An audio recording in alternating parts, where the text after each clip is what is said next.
Alors,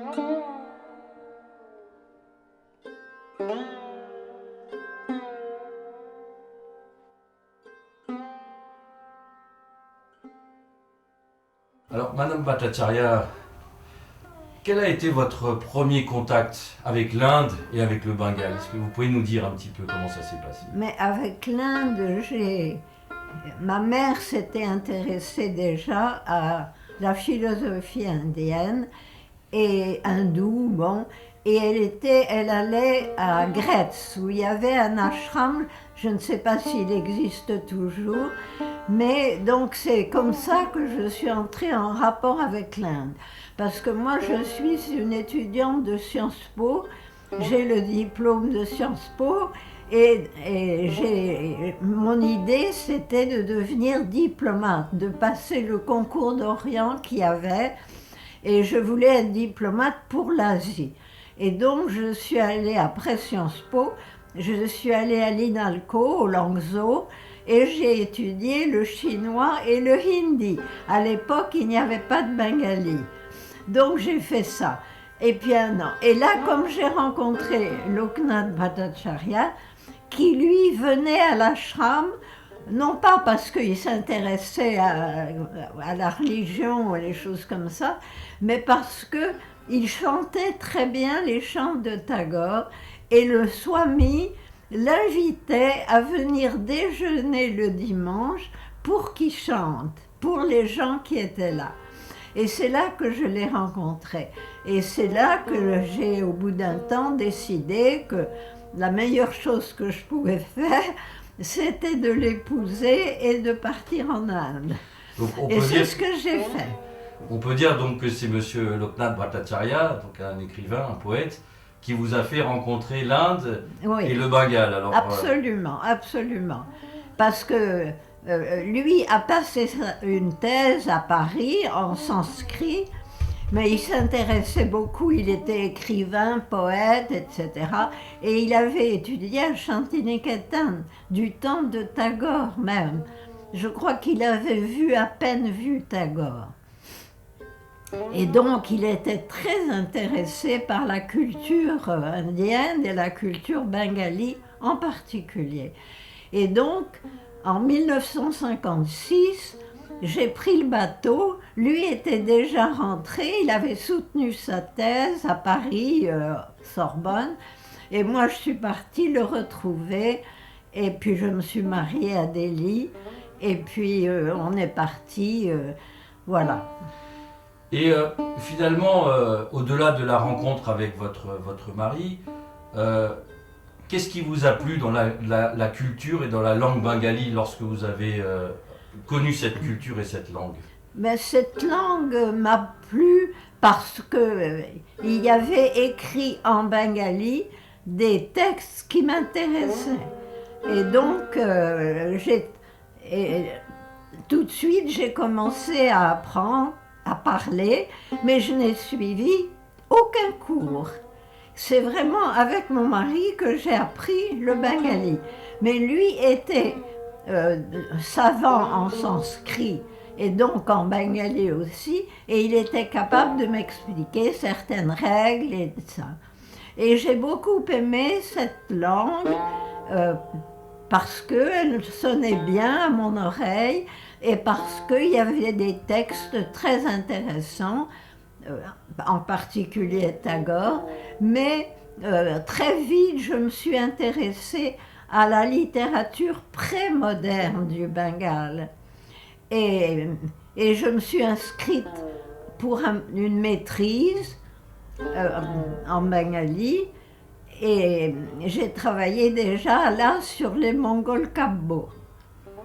Et ensuite, je me suis inscrite dans une thèse de 3e cycle sur, je crois, le Manasa mongol. Et ensuite, j'ai passé cette thèse, inscrite à une thèse d'État sur une sorte de comparaison entre le Chandi et le Manasa mongol. Et j'ai soutenu cette thèse, je pense en 99 ou quelque chose comme ça. C'est pour ça que j'ai pu obtenir le poste de professeur titulaire des universités au Langso. Si on n'a pas fait de thèse d'État ou d'habilitation, on n'est pas professeur. Ces écrivains pré-modernes, donc, Oui. hein, qu'est-ce qu'ils vous ont apporté, vous, à votre niveau, au niveau Ben, philosophique? Qu'est-ce que vous avez aimé chez ces auteurs bengalis que très peu de gens connaissent en France, finalement? J'aimais cette vision du monde ancienne, mais ne me demandez pas sur quoi j'ai travaillé au départ, je ne me souviens même pas, parce que j'ai quand même un âge très avancé et j'ai beaucoup oublié de ce que j'ai fait dans les premières années. Mais par exemple, les Mongols Kabo m'ont beaucoup intéressée parce qu'il y avait toute une vision de la société bengali.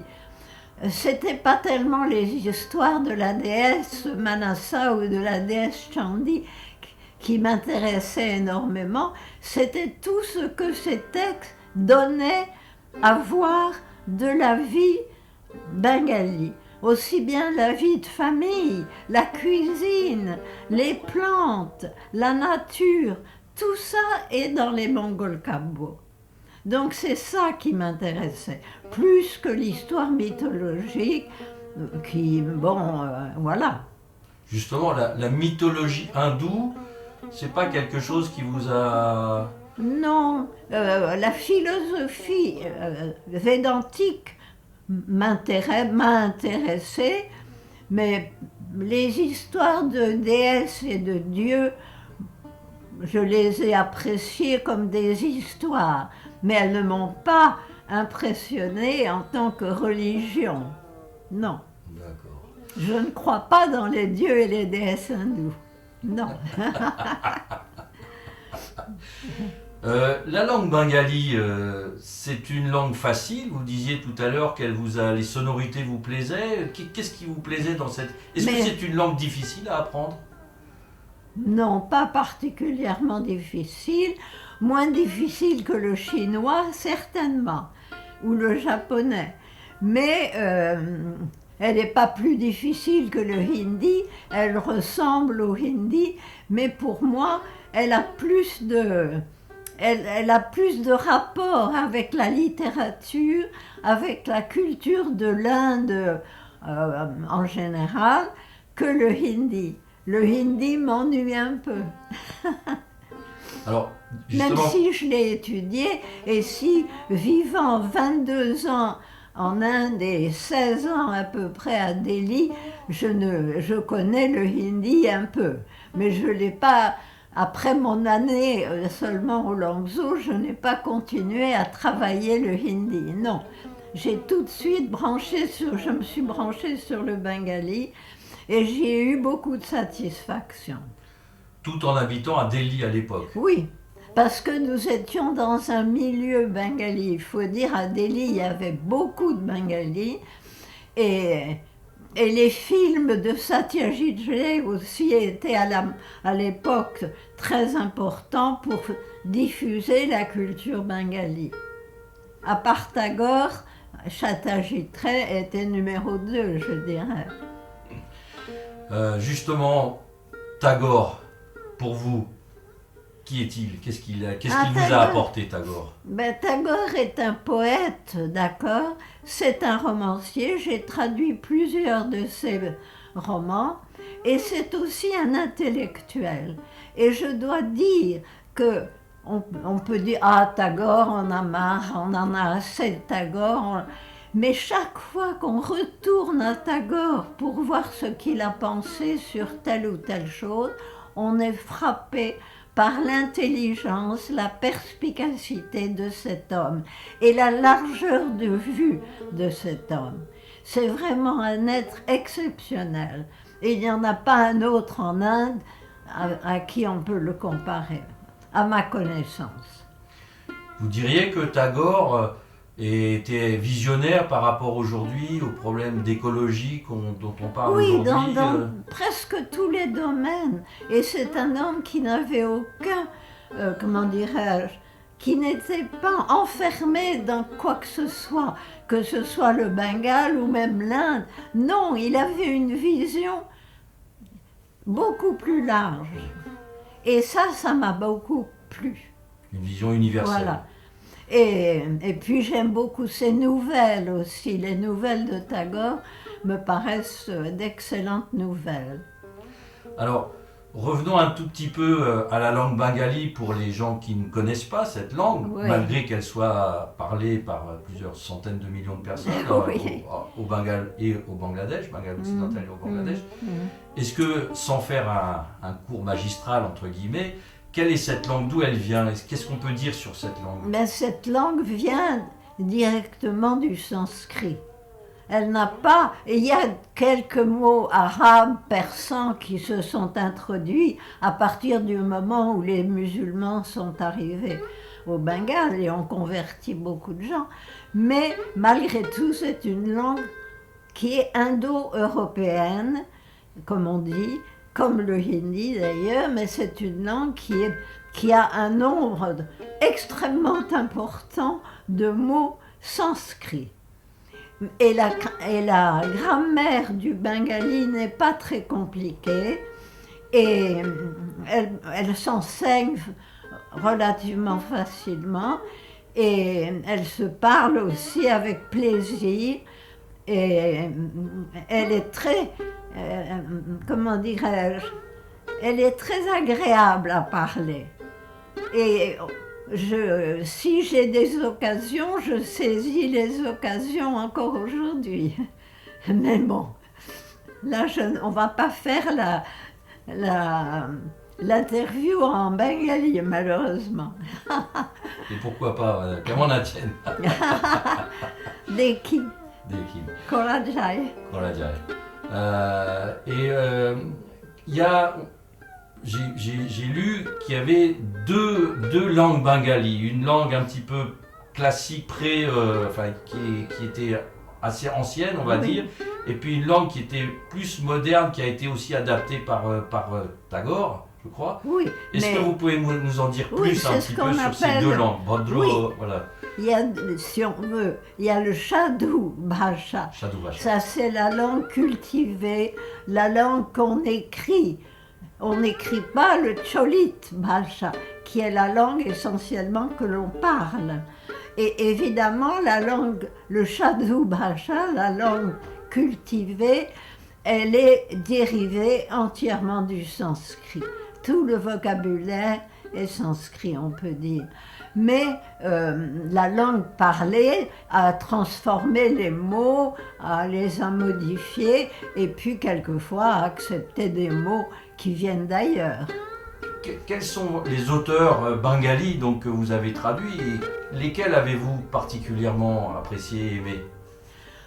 Je n'ai traduit que ceux que j'ai aimés. Je n'ai jamais été commandée de faire telle ou telle traduction. Donc, à part Tagore, j'ai trouvé beaucoup d'intérêt à Bankim Chandra Chatterjee. J'ai traduit Anando Moth, qui est un roman très important. Bibhuti Bhushan, c'est bizarre parce que je l'avais traduit il y a longtemps. Aranyak, oui. Et l'éditeur, qui est Zulma, qui m'a publié Tagore et d'autres choses, l'avait gardé et ne l'avait pas publié. Et l'année dernière, je crois, je suis allée voir la directrice de cette maison d'édition et je lui ai dit « Rendez-moi le manuscrit, puisque vous ne le publiez pas, je vais le proposer ailleurs parce que c'est un roman écologique. C'est le premier roman écologique peut-être dans le monde. Et donc, il faut publier ça maintenant, pas dans... » Et elle m'a dit « Non, je le publie. » Et un mois après, le livre est sorti. Et ça a eu de bonnes revues, ça a été bien apprécié, je crois. Donc voilà, Bibhuti Bhushan dans son livre. Et puis, qu'est-ce que j'ai traduit encore? Oh là là. Les baouls, j'aime beaucoup les chants baouls aussi. J'ai traduit quelques chants aussi. J'ai traduit Loknath Bhattacharya, beaucoup.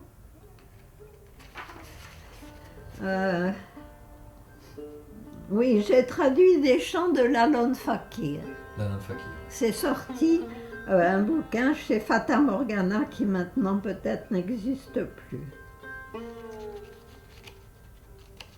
D'accord. J'ai traduit les mémoires, j'ai écrit sur les mémoires de Binodini Dasi, qui était une actrice bengali du 19e siècle.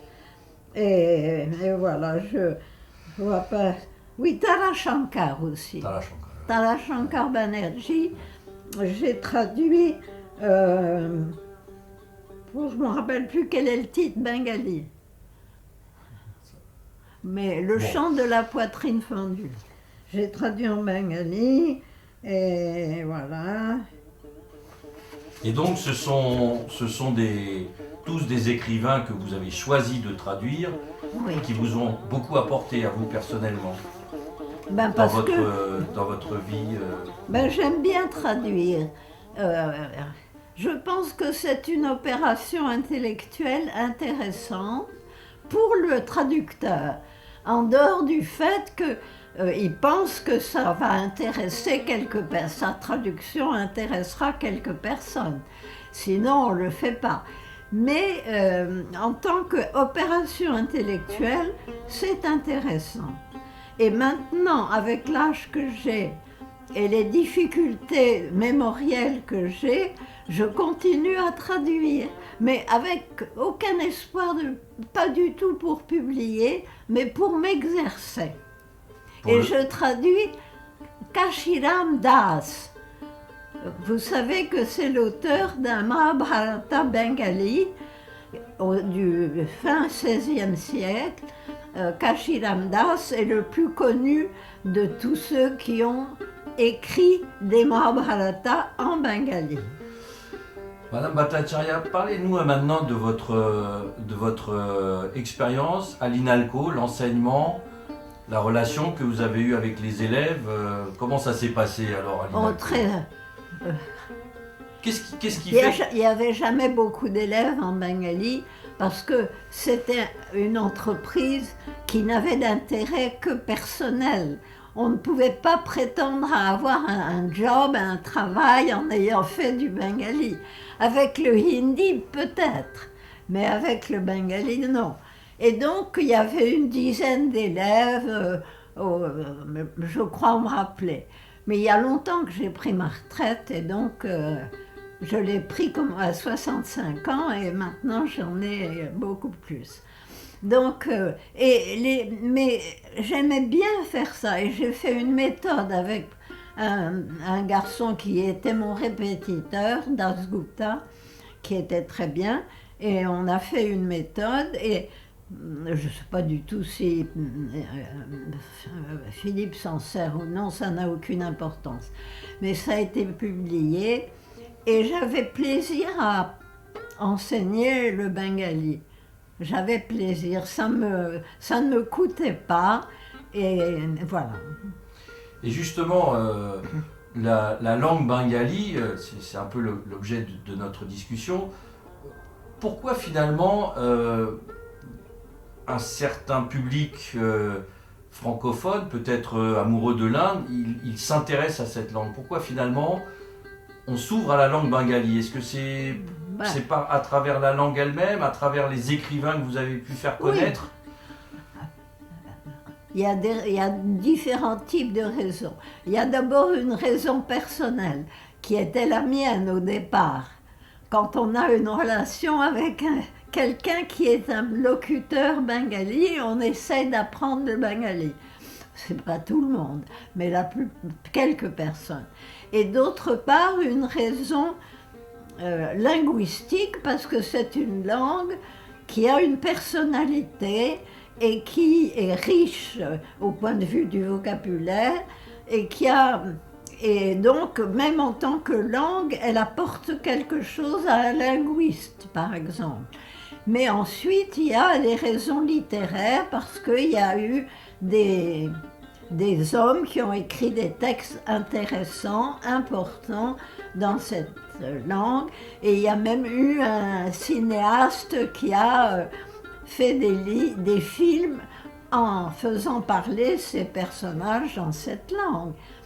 Mais malheureusement, politiquement, le Bangladesh n'ajoute pas grand-chose à la renommée du bengali. Malheureusement, même s'il y a beaucoup de locuteurs, le pays n'a pas une importance politique, je dirais, qui fait que les gens viennent apprendre le bengali. Pourtant, alors là c'est moi qui... Est-ce que le Bangladesh n'est pas le pays où aujourd'hui on parle le bengali le plus facilement? Est-ce que d'ailleurs le bengali n'est pas en train d'être un peu perdu au Bengale occidental? Est-ce qu'il n'y a pas une perte un petit peu de la langue, mais vraiment de la langue fondamentale, hein, de la... Je ne sais pas. Je ne peux pas vous dire, parce qu'il y a déjà quelques années que je ne suis pas allée au Bengale occidental. Je pense que les Bengalis du Bengale occidental parlent toujours leur langue. Je le souhaite, mais je le pense. Ceux qui voyagent, ceux qui viennent, comme il y a beaucoup une fascination des Bengalis éduqués pour aller aux États-Unis, alors peut-être que là, ils oublient, leurs enfants ne parlent pas le bengali, c'est bien possible. Mais au Bengale occidental indien, on parle toujours bengali. Ça, je veux en être persuadée. Mais au Bangladesh, on parle bengali aussi, bien sûr. On vous sent passionné par la langue bengali, hein, c'est formidable là. Ben, je l'ai bien aimé, oui. Oui, oui. Et j'aime bien traduire du bengali. Et voilà, je fais toujours, même pour le plaisir, je dirais. Je pose la question. Donc, Madame Bhattacharya, votre époux, hein, Loknath Bhattacharya, était original de Bhatpara, situé au Bengale occidental. Est-ce que vous pouvez nous parler de votre première visite dans cette ville? Ben d'abord, il faut vous dire que Bhatpara, c'est Bhattapalli, c'est-à-dire le quartier des Bhatt, c'est-à-dire des Bhattacharya. Et c'est une petite ville, pas très loin de Calcutta, d'où sont originaires les Bhattacharya qui sont védiques. Alors, qu'est-ce que ça veut dire védique? Eh bien, les Bhattacharya de Bhatpara, qui sont védiques, se considèrent supérieurs à l'intérieur du Varna des Brahmanes bengalis. Ils se considèrent supérieurs aux Chatterjee, Banerjee, Mukherjee. Ah bon, alors est-ce que les autres les considèrent aussi supérieurs? J'en doute. Je n'en suis pas sûre, mais en tous les cas, c'est ce que... Donc la famille de Loknath Bhattacharya était originaire de Bhatpara et était des Boïdiques Brahmanes. Et ça, c'est... Et alors, ils n'étaient pas du tout satisfaits de voir débarquer une Française. Bien sûr, c'était ruiner leur caste, carrément.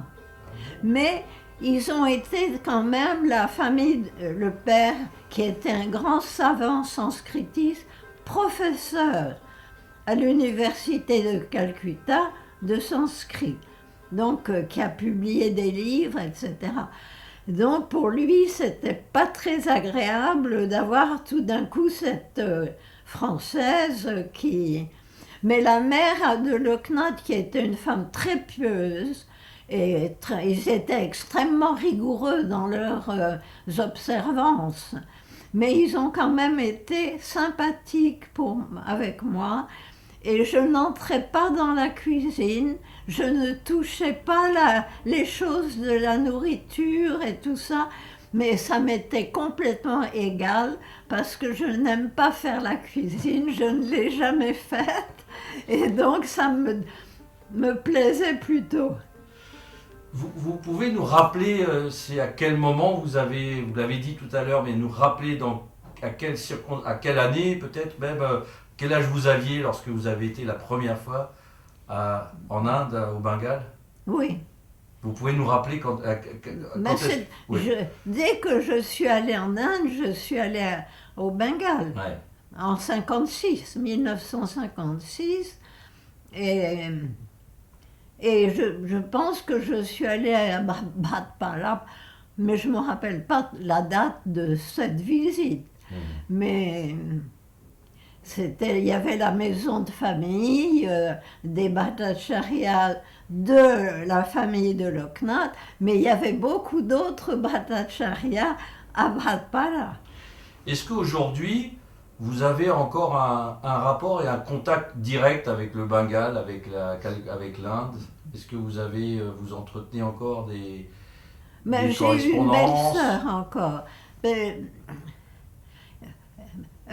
Loknath avait 3 frères et sœurs. Il avait un frère qui s'est marié et qui n'a pas eu d'enfant et qui est mort assez vite, et sa femme est morte il y a quelques années, ma belle-sœur.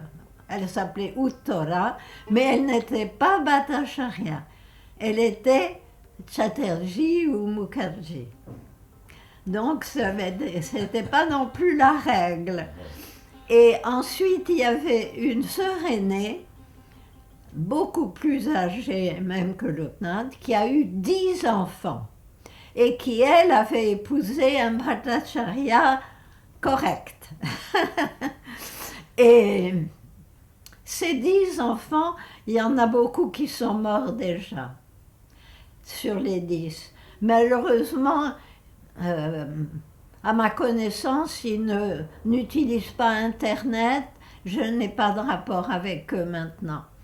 Et Loknath avait une petite sœur, alors, qui s'est mariée avec un Bhattacharya correct et qui n'a pas eu d'enfant, parce qu'elle s'est mariée très tard. Elle ne voulait pas, bon, ça lui posait un problème, le mariage, avec quelqu'un qu'elle ne connaissait pas forcément, mais elle l'a fait finalement, mais très tard. Et du coup, enfin, à 38 ans ou quelque chose comme ça. Donc elle n'a pas eu d'enfant. Et quand ma fille va à Calcutta, elle a des rapports avec sa tante, et voilà. Votre fille parle bengali? Ma fille parle bengali parfaitement. Donc, la transmission du bengali aux générations prochaines, c'est quelque chose sur lequel... Pour ma fille, oui. Parce que... Et elle a épousé un Bhattacharya vaguement parent à sa propre famille. Un Bhattacharya de Bhatpara. Mais qui étudiait... qui a entraîné ma fille aux États-Unis parce qu'il avait étudié là-bas, et bon. Mais il n'était pas sanskritiste, non. Mais après, ma fille a eu une fille, et elle a une fille et un fils, et aucun des deux ne parle bengali. Mais l'avenir de la langue bengali, elle continuera, ça va. Le bengali ne va pas disparaître comme ça. Ah non, pas du tout. Moi, je pense, et heureusement, il y a le Bangladesh qui fournit des millions de locuteurs.